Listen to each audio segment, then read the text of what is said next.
morning, everyone. This is Michele Hughes from Ageless and Timeless.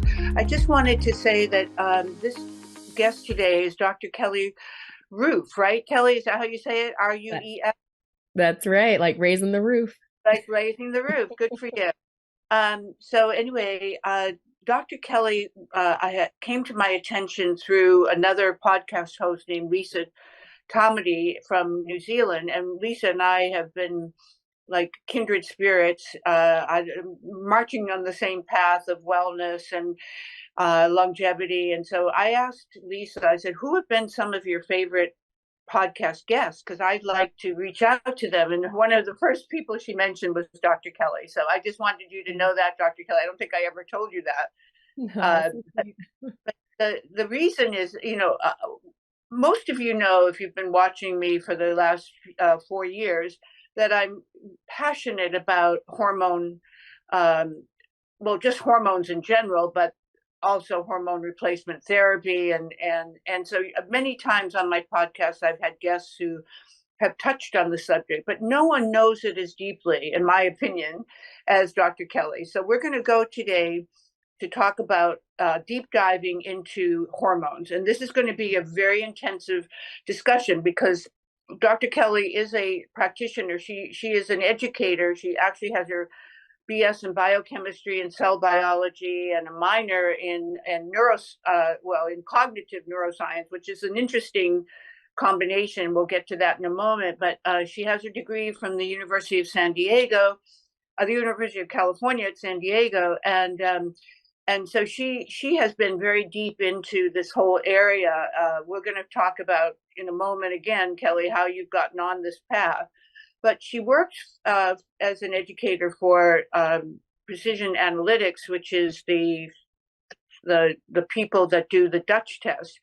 Many of you who are in the anti-aging world know the Dutch test is kind of like synonymous with hormone testing. So we're going to hear a little bit more about that test, a lot about that test today. So Dr. Kelly, welcome to Ageless and Timeless.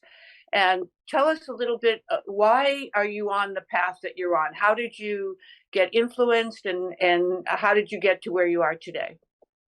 Thank you. Thank you for having me today. I'm really excited to be here and talk with you about hormones. So I think my path started, of course, when I was little.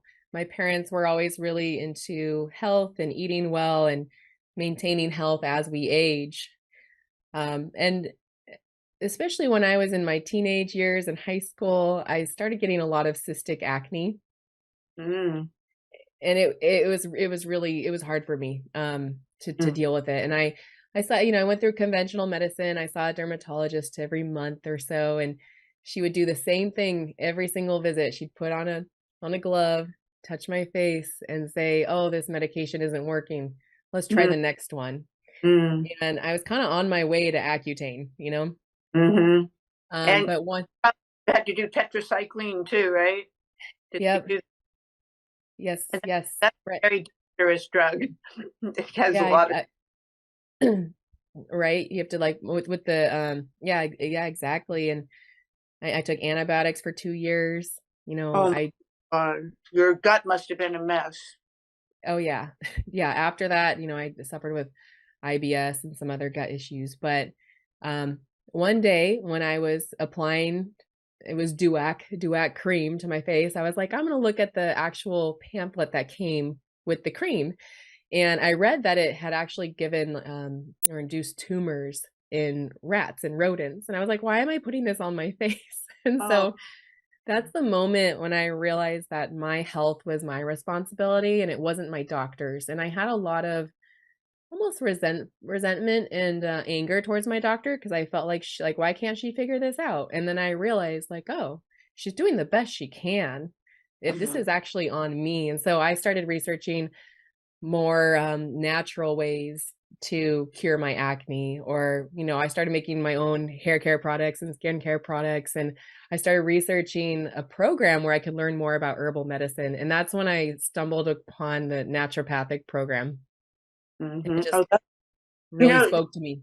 there are no accidents in life, and out of adversity comes opportunity. So I really believe in that. And I think sometimes the things that we feel are negative and hurtful can actually be learning experiences and opportunities for us to grow. And this is what you just said is exactly that situation where you got on a path because you had a personal challenge, and it wasn't, you were being tested by the traditional allopathic approach, and you realize that you had to be the one to take control and do your own research. You have to be your own health advocate, and so, but you went a lot further than that by going in and getting that degree. Were you on that path to go into the sciences before, or was that just the catalyst for you to choose biochemistry? Oh yeah, no, I've always been into math and science, and I've always been fascinated with the body and with health. And I knew I was always going to go into the healthcare field. I Okay. wasn't sure exactly what I was going to do. I was thinking Right. probably more of a nutritionist or, Yeah. personal trainer, but I wasn't really sure. Yeah. Well, your parents obviously had an influence on you, so that's another great accolade for your parents being there for you and helping you to see the other side, the way that would be more beneficial and supportive. So, how did you happen to go to precision analytics 4 years ago? Yeah, so I started up with them. With the science background, I've always been interested in lab testing, and I loved that they worked with hormones and women's health. And it was actually a friend of mine saw the posting, and she said, Kelly, you should really apply for this. And so I Right. did. I know you Sorry, have a I cold. am, I know you have a cold, Kelly. So we're yeah. just going to be, very, very supportive of you today. So just take glasses of water, do what you have to do, right? Or cups of herbal tea.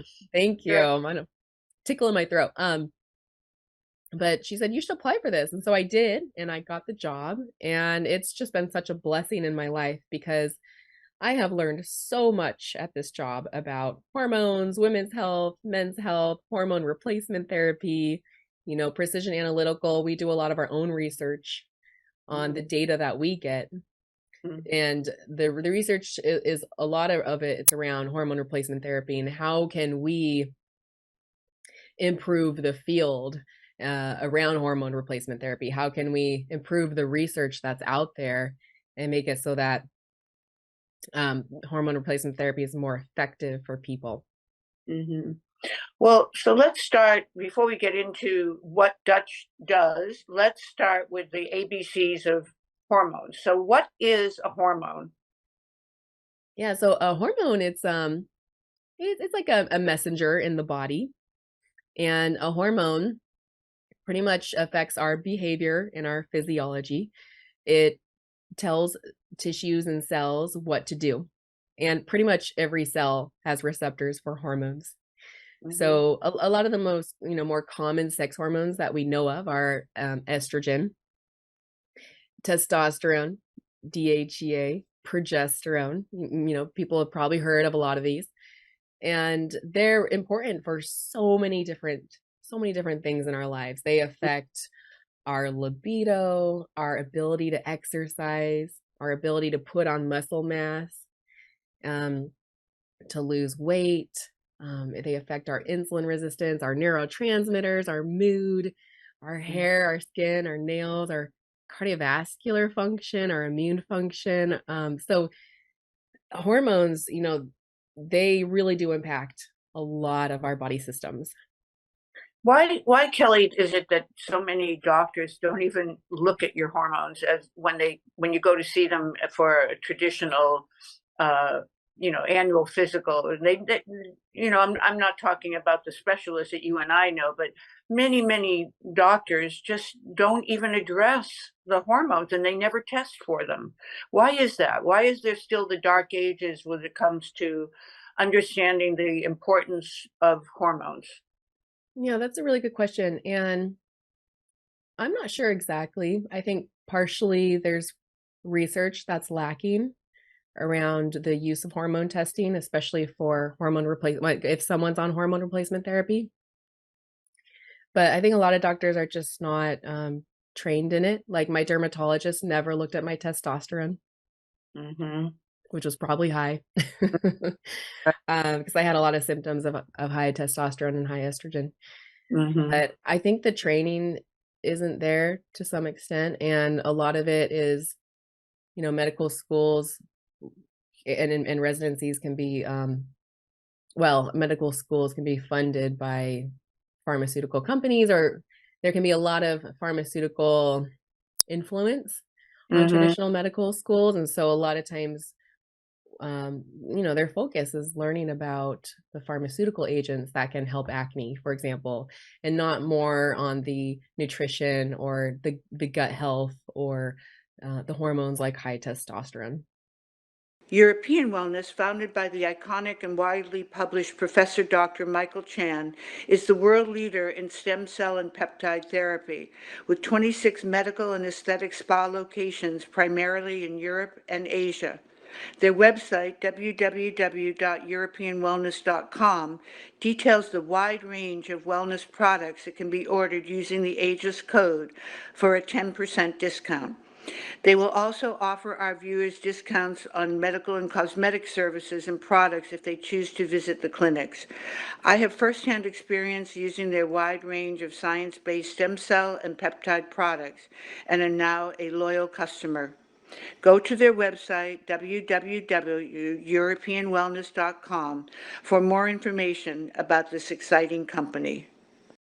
It's one of my great wishes and dreams and hopes in this world that there will be a paradigm shift and medical schools will begin to appreciate, and maybe I'm being idealistic and Pollyanna, but that they begin to appreciate the importance of not only hormones, but nutrition. They don't even teach, or at least they used not to teach, according to a lot of doctors I've spoken to, anything about nutrition in medical school. So I understand the politics, and it's not something that's very pleasant to think that a pharmaceutical industry could control what happens to our healthcare. And I don't want to go down the political rabbit hole, but I do want to be sure that people understand that it's not your fault. Just like with Kelly, she just went with what she was given as an advocacy for a treatment. But very often that treatment is for symptoms rather than looking for the root cause. And so if they had done that, they would have gone deeper in your case, Kelly. So, but this is the case in so many, many people's experiences. So um, I just want to put just say, make a point that if you're given advice and you don't see the results, then do what Kelly did, start doing your own research and, understanding what might be the cause, not why do I have these symptoms and how can I put a drug, a chemical in my body to cure a symptom that's not really addressing the root cause. So, um, just a little sidetrack there. But so, okay, so when you look at a hormone, let's just take them one at a time, because I don't think everybody understands what are the actual hormones. So we're going to go a little deeper. So we have a hormone that is a messenger molecule, as you said, and those messenger molecules, control so many aspects of your health. And Kelly just gave you the list of all of those, which there are probably many more as well. So we start there to say hormones are essential to understand your understanding as your own health advocate. And I call them the superhighway of your body. That they are so important. I mean, they influence everything. So never, if you haven't done any hormone testing and you have not understood the importance of your hormones, this is the time. Take this moment to start getting tested. So, and now, just because I'm saying that, Kelly, obviously there's a difference between blood testing, lab tests, which most people get their annual physical and get blood tests. But tell us the difference between why would you do a Dutch test, which is a urine based test versus a blood test in order to understand what your hormones are doing in your body right now? Yeah, so in the urine, we're looking at hormone metabolites. So all Mm-hmm. the hormones that have been seen by the cells and metabolized and cleared out in the urine. And in the urine, we're testing more hormones than you would typically get tested in the blood.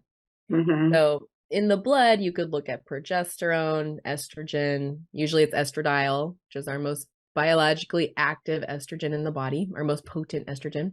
Mm-hmm. And a lot of times people look at testosterone, free and total, Mm-hmm. and DHEA or DHEAS.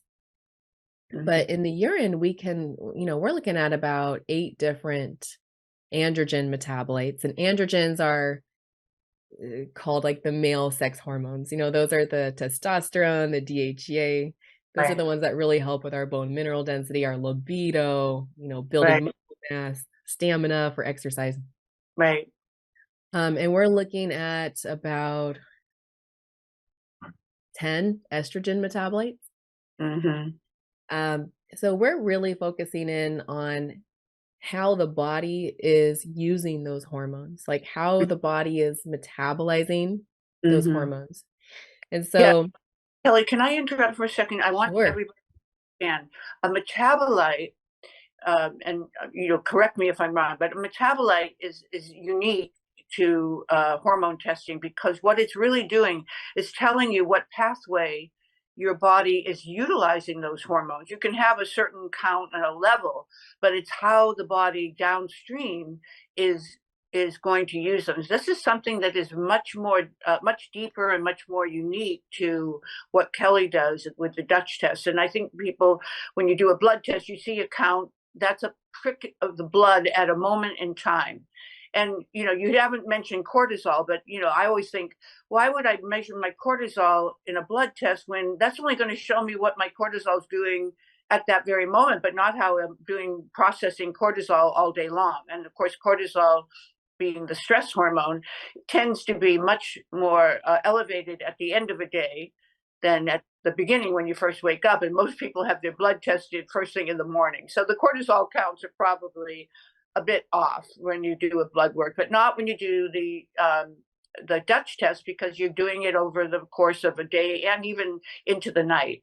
So back to what you were saying. So the metabolite. So give us Yeah. an example of how a hormone is metabolized. Give us one example.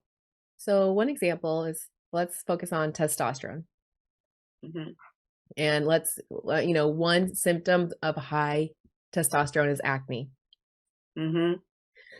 And testosterone can be metabolized through a more potent, we call it the alpha pathway, Mm-hmm. into more potent, more biologically active alpha metabolites like 5-alpha DHT.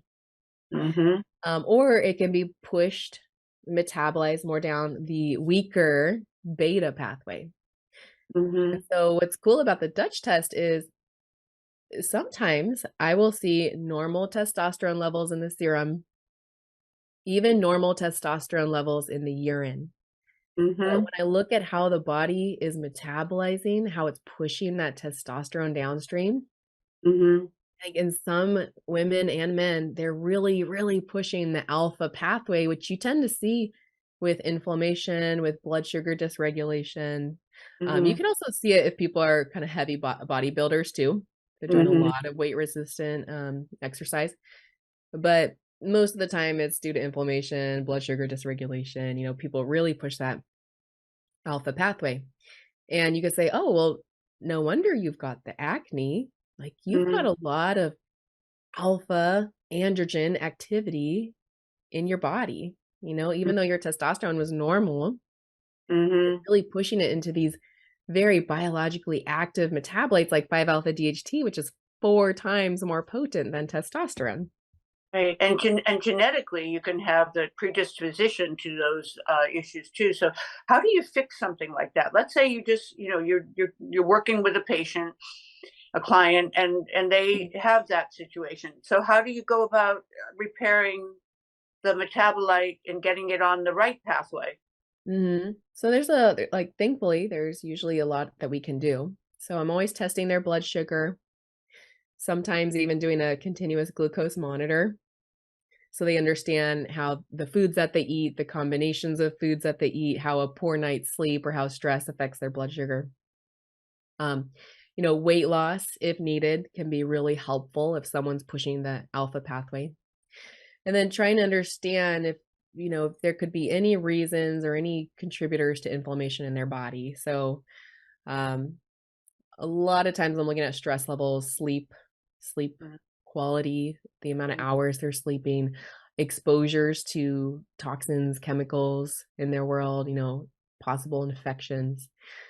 But there's also things called natural 5-alpha blockers. So there's herbs out there that can actually block the alpha pathway and help someone metabolize more of that testosterone towards the beta pathway. What are some of those herbs? Those are like saw palmetto, reishi mushroom, which this brings me to another point. A lot of people put reishi mushroom in their coffee in the morning. And sometimes, it's a 5-alpha blocker. Sometimes it pushes the beta pathway for people. And especially in people who already have low androgens, they have got low libido, they're tired, they're depressed. Putting that reishi mushroom in the coffee might actually be pushing their androgens even more towards the weaker pathway and making those symptoms worse. That's just a side note. And other 5-alpha blockers are green tea extract, the EGCG, pygeum, and nettle root. Not the leaf. A lot of people use the nettle leaf for allergies. This is nettle root. And you can buy all these in online or in a health food store, correct? You can, yeah. And a lot of the products are combination products. A lot of them say prostate on them, like for prostate health, because men will use them for prostate issues or BPH if they're pushing the alpha pathway a little too much. Right. But, a lot of times women will take those supplements that say like prosta something or prostate health. Well, and you and I talked about methylation. So how does the methylation element in the body influence what you're talking about with the metabolite and the pathway?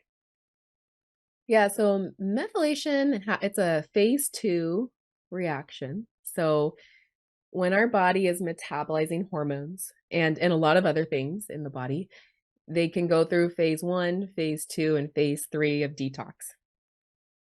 And phase 1 and phase 2 mostly happen in the liver, but not always, but most of it happens in the liver. And phase 1 is when you take a hormone or something else and you, what's that word I'm looking for? Oxidize it, I believe. So phase 1 metabolites, I always say they're kind of like rowdy teenagers that are going out looking to party. Like they could be rowdy, they can cause some oxidative damage in the body. So we don't want phase 1 metabolites to stick around for very long in our body. They tend to be very reactive. Phase 2, so the way we get rid of phase 1 metabolites is we methylate them. So we add a methyl group to them and it makes them stable. Or we glucuronidate them. We add a glucuronic acid group to them and it makes them stable. Or we sulfate them, adding a sulfur group to make them stable. Or even glutathione conjugation. There's a lot of different phase 2 reactions, and methylation is one way that we can take a reactive phase 1 metabolite and make it stable, turn it into a phase 2 metabolite. So methylation it's really important for overall detox of our hormones, for clearing them out, getting them out of the body. And of course, phase 3 is the elimination in the stool and the bile, the urine. Kelly, I know this is very, very just like baseline for you because you are an expert and a specialist, but for the lay person, this is very comprehensive. Like, okay, I'm a slow methylator, so how do I know that I'm doing what you just described, and is there anything that I can do to monitor that or measure that? Yeah. So on the Dutch test, we look at we have a methylation activity that we calculate based off of a ratio, and we're actually looking at some estrogen metabolites when we calculate this methylation activity. And it can give you some idea about how well you're methylating your estrogens. And, that's really important for estrogen detox, because in estrogen detox, you can push your estrogen down different pathways. And some pathways are more stable than others. Some are healthier than others. Some pathways are more carcinogenic and can cause more DNA damage and increase risk for breast cancer. And other pathways are more proliferative, so they can cause tissue growth, which the classic example is, sometimes younger women who are cycling, they have a lot of breast tenderness and heavy bleeding. And when we do a Dutch test, we realize they're really pushing down that proliferative pathway that's causing tissue growth. So the estrogen is actually attaching to their receptors and causing more tissue growth, which can definitely affect breast sensitivity, the uterine lining thickness, how heavy our periods are. So let's start at the top, okay? Because I want to get into the Dutch test and why the Dutch test versus other hormone tests. But because I think it's important that people understand the basics of what are your hormones. So let's go through each hormone, okay? And just before we go too deep into the metabolites, which is very important in the methylation and all that, but let's just make sure that people understand.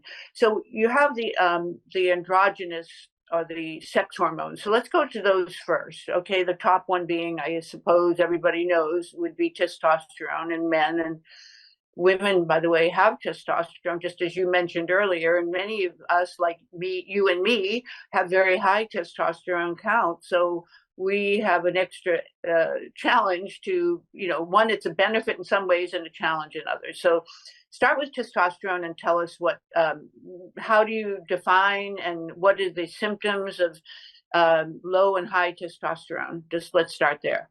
Yeah, definitely. So testosterone is classically known as that male sex hormone. And yes, men and women both produce testosterone. It's important for both men and women. And it's pretty, the levels don't fluctuate like progesterone and estrogen in a cycling woman. For testosterone, the levels are pretty consistent from day to day for men and women.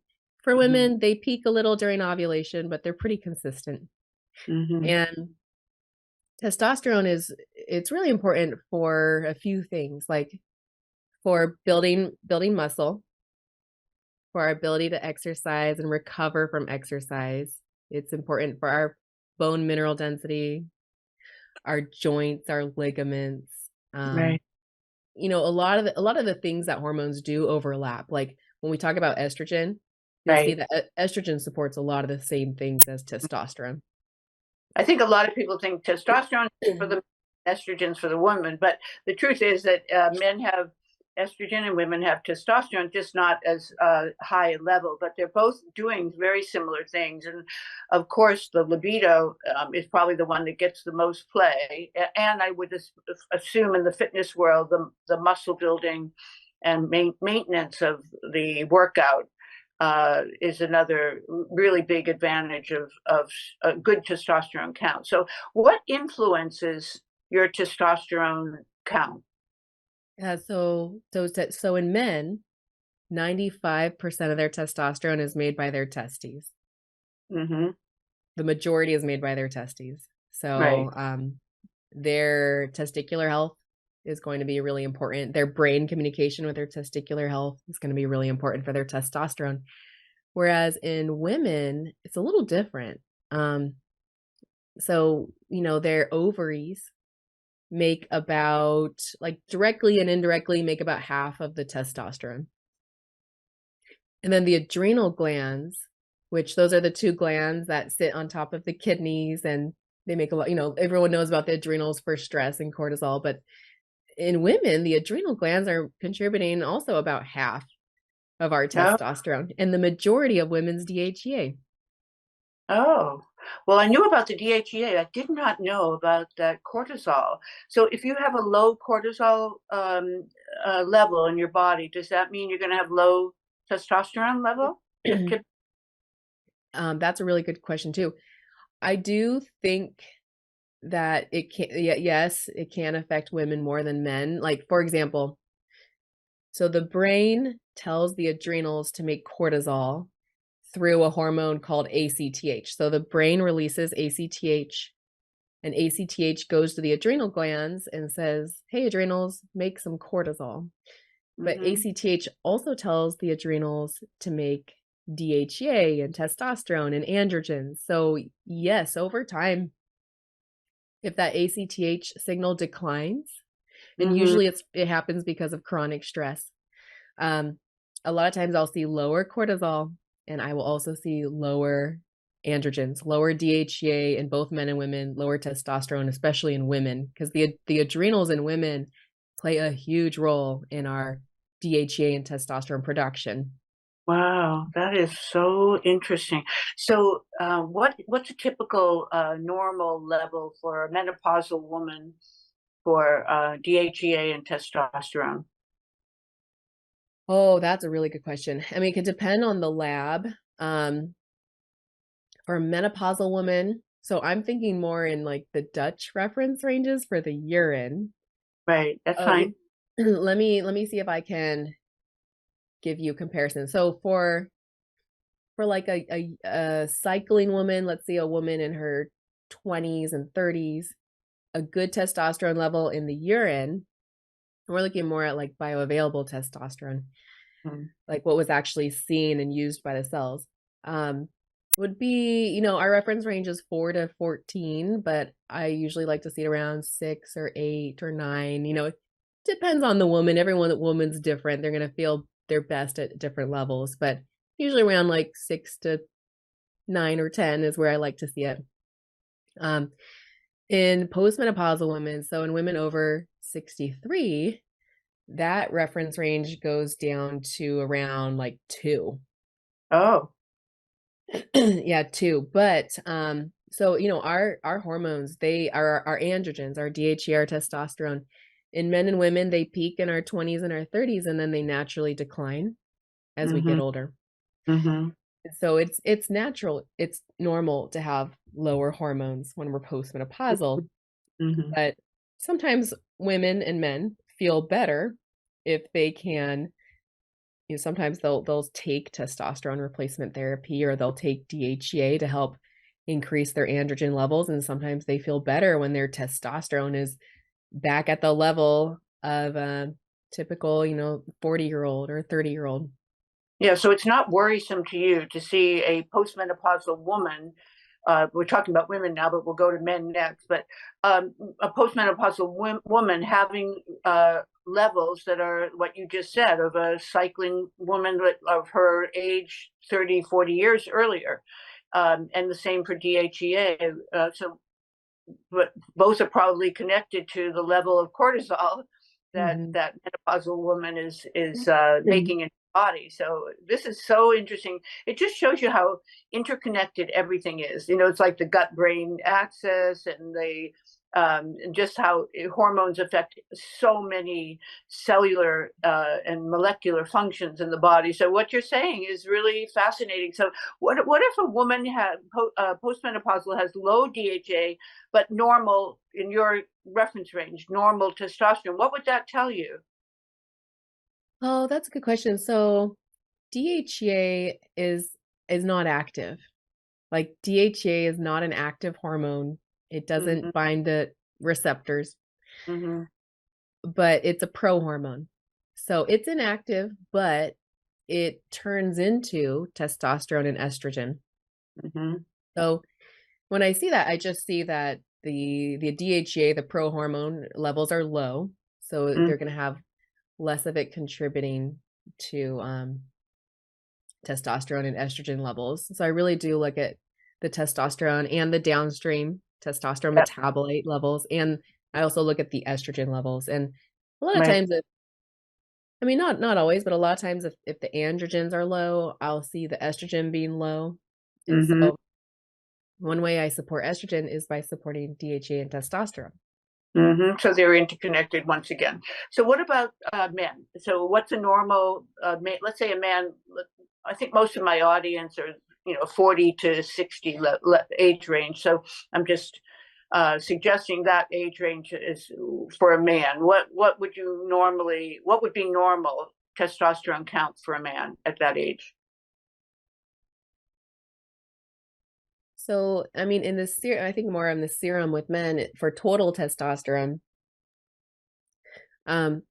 Usually the reference ranges go up to about 1,000 or 1,200 for total testosterone. Mm-hmm. And once it starts getting below 300, that's Mm-hmm. especially concerning. Mm-hmm. Right. But even like below 350 can be concerning for total testosterone. Mm-hmm. But And of then course, what about DHEA? DHEA, gosh, I'm trying to think of it off the top of my head. I don't know if I have a level on the top of my head for DHEA. My blood work, my DHEA was like 160, something like that. Is that high for a woman? No, no, no, Oh, no. And a lot of people will shoot for that in postmenopausal women for therapy. For women, the DHEA, usually the reference ranges go up to about 300, 350. mm-hmm. Okay, good. So yeah, I think one time I had 350 and they said, "Oh, that's way too high." And then, they wanted it, but my doctor said, "Don't worry about it because they use the ranges of the averages. But if you have a result that's like a 20-year-old, why do you care? You should be happy with that as long as it's not doing some negative damage, right? Same Yeah, with testosterone. So, estrogen, I think, is one of the confusing hormones. There are three estrogens. So, can you go through each one and tell us which is the most beneficial and which is the most dangerous? hmm So they're all, I would say they're all beneficial at the right levels, and they're all very safe at the right levels. Mm, Estrone, that's mm-hmm, E1, that's more prominent after menopause. mm-hmm, Um, E2, which is estradiol, that's the most biologically active estrogen. mm-hmm, So that's the one that can get some bad press around mm-hmm. Around breast cancer and uterine cancer.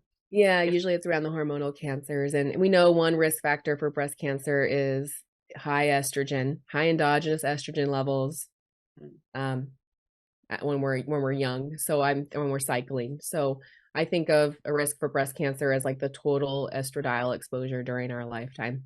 Mm-hmm, And then we have estriol. And estriol is actually a metabolite of estradiol. And estriol, it's E3. It's highest in pregnancy, but it's a very weak estrogen. mm-hmm, And people think it has some protective effects or anti-inflammatory effects. Oftentimes people will use it vaginally, like locally vaginally for vaginal dryness. They'll do a estriol cream. mm-hmm. Right. There's a lot of receptors in the vaginal canal for estriol, so it can work really well for some women. Yeah, let's stop on that for a moment because that's something that came up in another discussion, and I wanted people to understand the women out there, you never have to accept vaginal dryness. And Kelly, I'm sure you'll echo this. There are just easy ways, and so you should never have to have painful sex typically after menopause. So this estriol comes in a cream, and you put it in a syringe, and you just inject it into your vaginal cavity, and guess what? You do that maybe once or twice a week, and you're fine, right, Kelly? Yeah, yeah, for some women it works really well, and it's very safe too. Estriol is very safe. Um, I totally agree that for most women, if not all women, like local vaginal estrogen therapy Mm-hmm. is pretty safe and can be effective for vaginal dryness.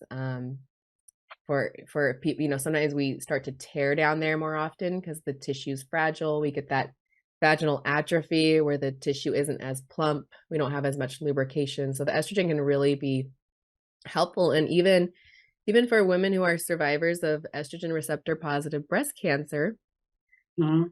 the major associations out there say, try these natural therapies first, like vitamin E, etc. But if they don't work, yeah, Mm-hmm. go ahead and use estrogen. And they're mostly talking about low dose estradiol Mm-hmm. inserts. So like 10 microgram or 25 microgram estradiol inserts. Rather than the estriol. Yeah, and that's just because the associations, their recommendations are based on the research and FDA approved products, and there's no FDA approved estriol products. Those have to be compounded. Right. But we do have FDA approved estradiol, low dose estradiol products and research on them. So they have shown that if you use those low dose estradiol products, um, they're safe. You don't need to oppose it with progesterone. That's a whole nother topic. If you take estrogen and you have a uterus, usually you have to oppose the estrogen with progesterone to protect your uterus from cancer, Well, basically. I'm glad you brought that up because that was my next one. So Okay, yeah. a lot of people do not understand the connection between progesterone and estrogen and how they are really like two twins. I mean, they are twins and they need to be combined, and it needs to be a very delicate when you're doing hormone replacement therapy. There Hmm. needs to be a very precise dosage to keep these two in balance and complementing each other. So could you go into talk about the progesterone and how that affects? But I'm right now. I've been talking more about women. I guess that's a little selfish, but because I know men, men are very, very important, and they oftentimes ignore their hormones. So I hope that the men that are listening are going to take heed here and do some hormone testing. So and hopefully it'll be the Dutch test. So okay, talk about progesterone and tell us what is the importance of progesterone and the balance with estrogen in terms of the body's needs. Yeah. And really quick, going back to men and estrogen is really important for men's health. Yeah. Um, they have found that even if their testosterone levels are normal, if their estrogen is low, they're still going to have issues with bone mineral density. Mm-hmm. So the estrogen really helps their bone mineral density. It helps their libido. It helps their ability to have an erection. It affects their cholesterol, their lipid profile. So estrogen is very important for men too. And that's why And we should test it. too much, they tend to get the protruding pelvic and the men's boobs, and the bad side of that, right? If they have, and there's so much estrogen influencers in the environment today that this has become an endemic thing to see men with high estrogen that have very obvious symptoms. Correct? Oh yeah, definitely. And you're right. It could be their own production of estrogen, Mm-hmm. especially if they're overweight, if they have extra fat tissue. Mm-hmm. Their testosterone will convert to estrogen in their fat tissue. Mm-hmm. But also, I do think about the endocrine disrupting chemicals. A lot of women are I don't want to put it on women. There's a lot of endocrine disrupting chemicals that can affect estrogen. But for Right. example, like women, when we're taking birth control or we're taking hormones and then we urinate, Right. those synthetic estrogens, those bioidentical estrogens are ending up in our water supply. And that's why I think it's important for everyone to really filter their water, because you don't know what pharmaceutical agents are in there or what hormones are in there. I'm so glad you just said that. People, I've had not doctor, but Robert Slovak is like the father of reverse osmosis, and he's a good friend of mine. And Hmm. I, and Water and Wellness, the company he founded, along with Quicksilver Scientific, both of them are, extremely credible supplement companies. But anyway, they are, I don't want to sound like I'm giving a plug, but I am, because they are one of my sponsors. And honestly, I would encourage everyone to look at their little, if you don't have an under the counter or a whole house, which is very expensive, water purification system, at least look at the AquaPure, which is their AquaTrue, I think it's called, but that's their countertop, and it's portable. So like if I'm leaving on a trip and I'm driving somewhere, I'll put that machine in my car, because most of the places you go, a hotel or whatever, they're not going to have purified water. So I can't emphasize enough the importance of purified water as part of your total health plan. And yet, I have so many friends, very wealthy friends, and they don't have water purification in their homes, and yet they can well afford it. It's just that for some reason they don't recognize the importance of what you just said, the endocrine disruptors and the and the other elements like the fluoride and the bleach. I mean, all the stuff and then all the things that you just said about the people's what do you call it? Bad. Like Yeah, the disruptors. But okay, so you know what? They just flash me. I can't even believe that we're already at the end of our time. But so I want to race on here. I'm so sorry, but I do want you to explain the Dutch test if you could in like 2 minutes. Sorry about this. We'll have to have you. No worries. I mean, the Dutch test is great for people of all stages of life, all ages. Not really children, because we're using urine, and they have different excretions of creatinine, but it's a whole thing. But yeah. It's a great test to really look at sex hormone levels, to see how you're metabolizing your hormones, which can tell you a little bit more about why you might not have a libido, why you can't build muscle mass, why you can't have those erections, why you're getting breast tenderness or heavy bleeding, and even breast cancer risk. And we're looking at cortisol too throughout the day. And we know cortisol affects our mood, our energy levels, our ability to regulate our blood sugar, our sleep wake cycles. And then at the very end, we have a list of organic acids. We have about 10 organic acids. So they're kind of nutritional markers where we're looking at B vitamin status, inflammatory markers. We have one marker for gut inflammation. So it's a really comprehensive test. And I always say, even if people are healthy, I recommend at the very least getting their baseline hormones done in the serum. Like if you've got a 25-year-old man, go get your baseline testosterone in the serum. So by the time you're 40 and you start having low libido, you can compare what's normal for you. Right. Exactly. Well, Kelly, how does one go about getting the Dutch test? If our viewers want to contact the company, did they do it directly, or does it have to be through a medical practitioner? They can buy it directly, but we usually recommend going through a medical professional. So they can always go to our website, dutchtest.com. And that's DUTCHTEST.com. And there's on the upper left or upper right, it says find a provider. So you can click on that link, put your zip code in, and find a provider in your area that knows how to read the Dutch test and can order it for you. Okay. All right. And, one other thing before we go is that I think it's very fascinating that you mentioned to me, I think it was in one of our conversations, that your hormones are influenced by your cholesterol. So, all these people that are taking statin drugs, are they hurting their, maybe they're doing one thing for cholesterol by lowering it, which oftentimes they don't even need to be doing that, because the absolute cholesterol may be above 200, but that's still, it's their ratio and the size of their particles and their good, the ratio of the good to the HDL to the LDL. But the absolute count, like mine is 217, and I always got so worried because it was over 200. But yet, so many of my practitioners have explained to me, you're very lucky, because cholesterol is influencing so many of your bodily functions.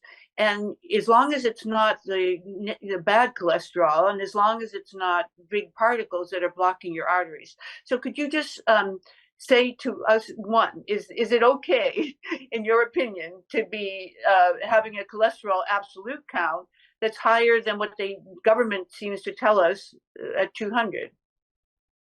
Yeah, for some people, it's totally fine. Usually what we do is we'll do like a calcium, we calculate their calcium score. So they go and they get a CT, is it CT scan? An ultrasound of your, yeah, I did that. And yeah, that was completely normal. That's telling you whether your arteries are blocked. Yeah, so you can kind of re-stratify your risk by calculating your calcium score. And if your calcium score comes back low, like if it's 0, then you probably don't need a statin, But I always say, work with your healthcare provider on that, of course. Yeah. But you are saying that cholesterol is the influencer of your hormones. So, if you look at it on a map, a food, what do you call it? A medical map of your body. Yeah. Cholesterol is the source of the production of hormones. Correct? Yes, it is. Yes, it turns into all of our sex hormones. It turns into cortisol. It's very important. Okay, good. Well, I know we're out of time, but I want to just say thank you. And so let's just one more time tell people, if you want to do Kelly's test, and by the way, I did the test. Everybody should know that. I forgot to mention that I'm a great advocate of this testing, because I see how comprehensive it is compared to what I've historically done, which has always been serum. So I think that as a firsthand spokesperson, I can tell you it is worth it. And follow Kelly's instructions about contacting the company, or more importantly, I think go make sure you're doing it with a provider. So you get Kelly or one of her associates to help you understand the test, and with your provider. You're going to have a much better map of what you should be doing, both nutritionally and medically, with hormone replacement possibly, or herbs and other supplements. So on that note, I want to end and just say thank you, Kelly, for helping us to better understand what's going on. And I just want you to know that hopefully we've encouraged people, because of your knowledge, to take a proactive step. So thank you again, and have a beautiful day. Thank you. Thank you so much for having me. It's been an honor to be here, and have a beautiful day too. Yes, and I'm so happy you could do it, even though I know you're dealing with your cold. So you were a real trooper. So thank you again. Okay, you take care. You too. Thanks for bearing with me. All right.